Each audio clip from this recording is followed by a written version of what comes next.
मैंने क्या लिखा था यहाँ पे, मैंने लिखा था we changes x from y. ये वाली बात क्लियर हो गई आपको?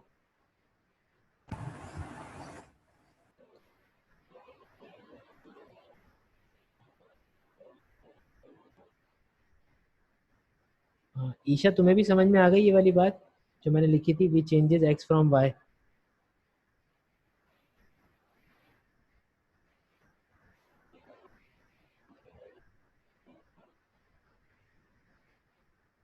ठीक हो गया। अच्छा, अब जब ये वाली बात समझ में आ ही गई है, तो अब ज़रा मेरा ख्याल है कि एक दो सवाल ज़रा पास पेपर के निपटाते हैं, यानी कि पास पेपर खोलते हैं और देखते हैं कि हमसे क्या पूछा जा रहा है।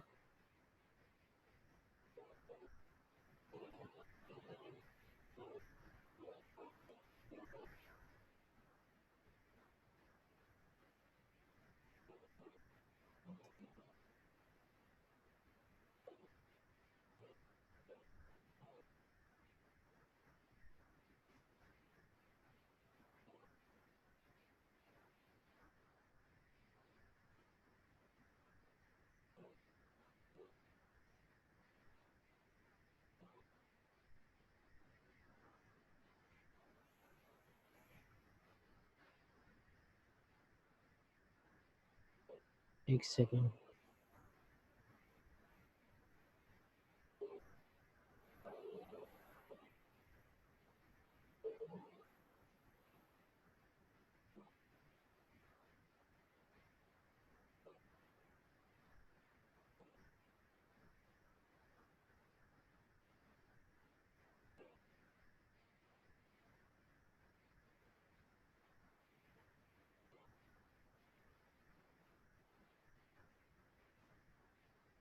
फंक्शंस के पास पेपर नहीं है मेरे पास शायद।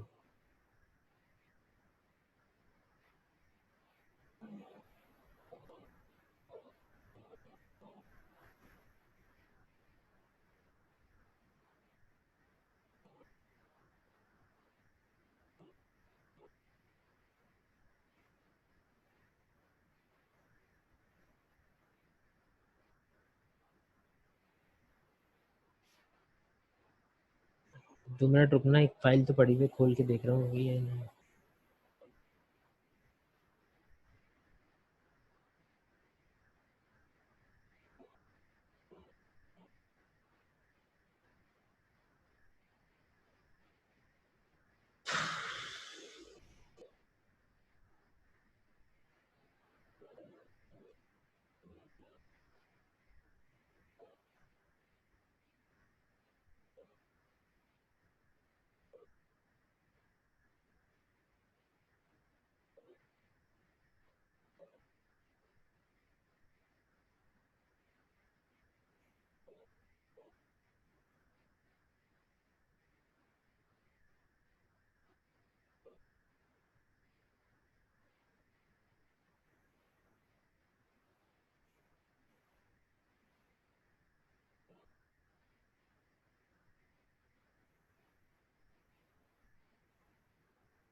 पास पेपर्स।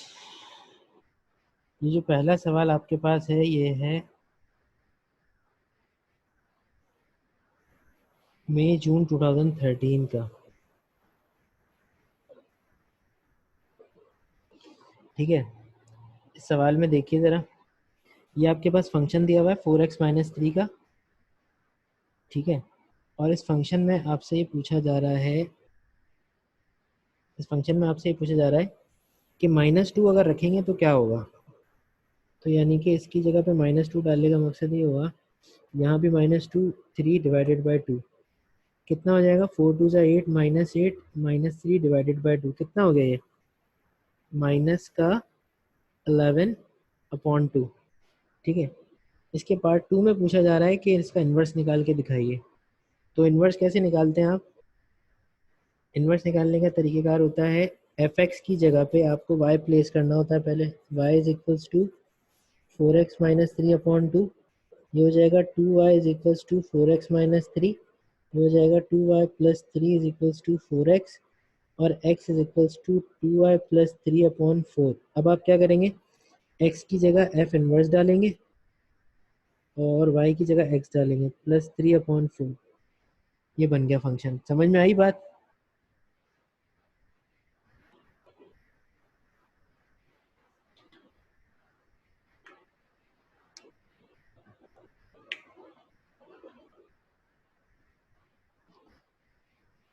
ठीक है, तो ये बन गया आपके पास 2x प्लस 3 डिवाइडेड बाई 4। अच्छा, नीचे क्या कह रहा है, नीचे कह रहा है वो कि भाई फंक्शन के अंदर अगर आप 2g रखोगे तो वो g के बराबर होगा। अच्छा, अब ये ज़रा देखते हैं कैसे करना है। मैंने फंक्शन तो था मेरे पास f of x is equals to 4x-3/2। पहले मैंने फंक्शन में क्या रखा, 2g प्लेस किया, तो इधर भी मुझे 2g प्लेस करना पड़ेगा, -3 डिवाइडेड बाई 2। अब उसने लिखा था कि जब तुम 2g प्लेस करोगे तो वो पूरी टर्म g के बराबर होगी, तो इसकी जगह पर मैं लिख देता हूँ g।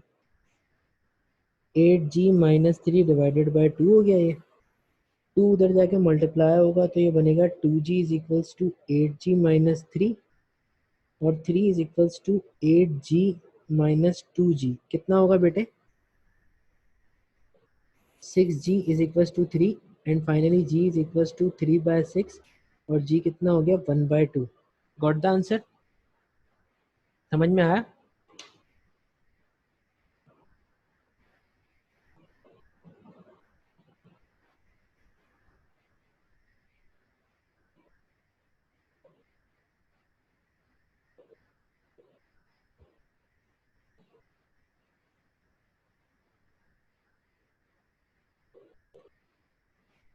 अच्छा,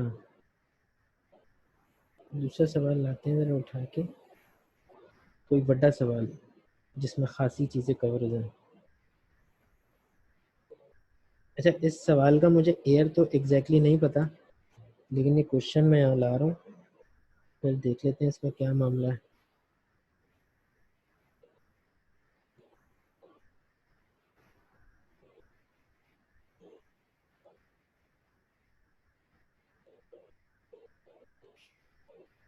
ये है आपके पेपर का क्वेश्चन। देखो भाई, दो अलग अलग फंक्शन उसने डिफाइन किए। उसने कहा एफ ऑफ एक्स जो है वो 2x-7 के बराबर है, और जी ऑफ एक्स जो है मेरे पास x × x-6 के बराबर है। पहला ऑप्शन देखो, पार्ट ए क्या कह रहा है, -5 रखोगे अगर एफ एक्स के अंदर तो क्या बनेगा, इसकी जगह पे -5 रख दिया, इज इक्वल्स टू 2 × -5 -7, 2 5 से कितना हो गया, -10 -7, और ये कितना हो गया, -17। Part A done. ठीक है, पार्ट बी के पार्ट 1 में, यानी कि बी के पार्ट 1 में वो कह रहा है obtain an expression of F inverse. Inverse बनाना है। इनवर्स कैसे बनता है बेटा, पहले आप फंक्शन में एफ एक्स की जगह, फंक्शन तो ये था ना आपके पास 2x-7, सबसे पहला काम आप क्या करोगे, एफ एक्स की जगह y रखोगे, ये बनेगा 2x-7। अब क्या करोगे आप, ये करोगे y plus 7/2 equal to x, और ये बन जाएगा f inverse of x plus 7 divided by 2। सही है भाई, ये पार्ट 1 भी हो गया डन। पार्ट 2 में कह रहा है कि भाई इनवर्स में 15 रख के बताओ क्या आंसर आएगा।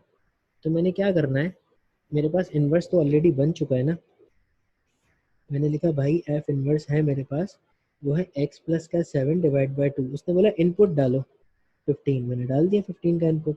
It becomes 15 plus 7 divided by 2। 15 plus 7 कितना होगा? 15 और 5 हो जाएगा 20, और 20 और 2 हो जाएगा 22। 22 divide by 2 that is exactly 11। यानी कि उसने, मैंने जब 15 डाला इन्वर्स में तो 11 आ गया। ये वाला पार्ट भी हो गया डन।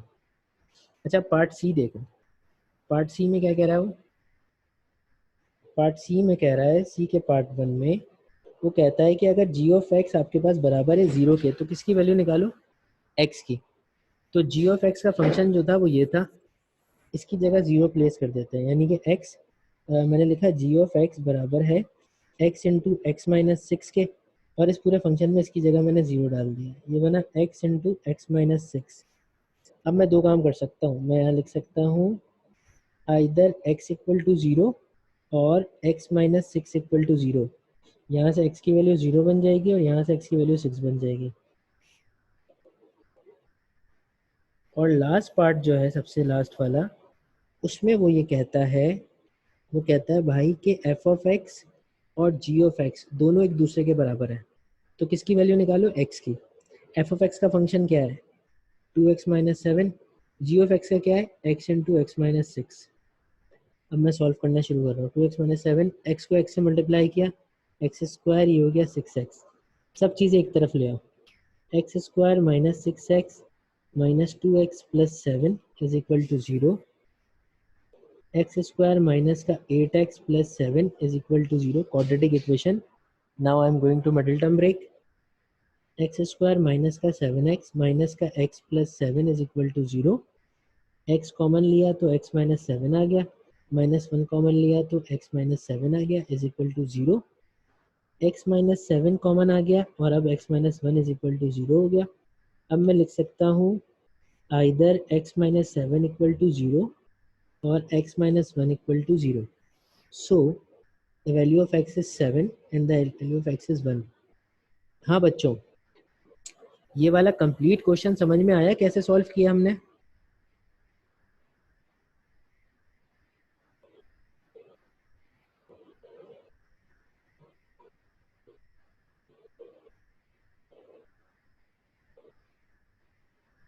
असरा, तुम्हें समझ में आया बेटे?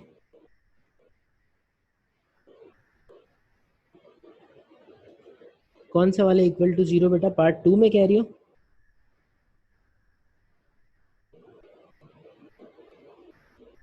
देखो बेटा, f of x g of x के बराबर था, तो इधर एफ एक्स का फंक्शन लिखा, इधर जी एक्स का लिखा, सब चीज़ें सॉल्व की। जब मैं इस तरफ से, लेफ्ट हैंड साइड से सारी चीज़ें इस तरफ लेकर आऊँगा तो उधर कुछ भी नहीं बचेगा, सिर्फ 0 बचेगा।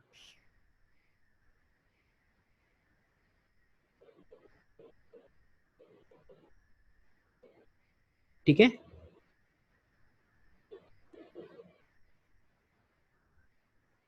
सही है। तो मेरा ये ख्याल है कि बस अभी इसको हम यहीं तक रखते हैं। ठीक है, तुम लोगों को फंक्शन समझ में आ गया। फंक्शन के कुछ पास पेपर्स भी हमने कर लिए, एक दो पास सवाल कर लिए। अब इन फ्यूचर हमारी जो अगली क्लास होगी वेनेसडे को हम इसके फिर सारे फंक्शंस के क्वेश्चंस करेंगे। सही है?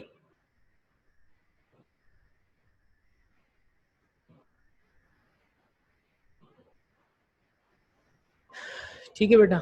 तो फिर इंशाल्लाह आप लोगों से बुध वाले दिन मुलाकात होगी। तब तक अपना बहुत सारा ख्याल रखिएगा, और मुबारक हो आपको, 15 तारीख से सब कुछ खुल जाएगा, तो फिर आपकी क्लासेस भी फिजिकल हो जाएंगी।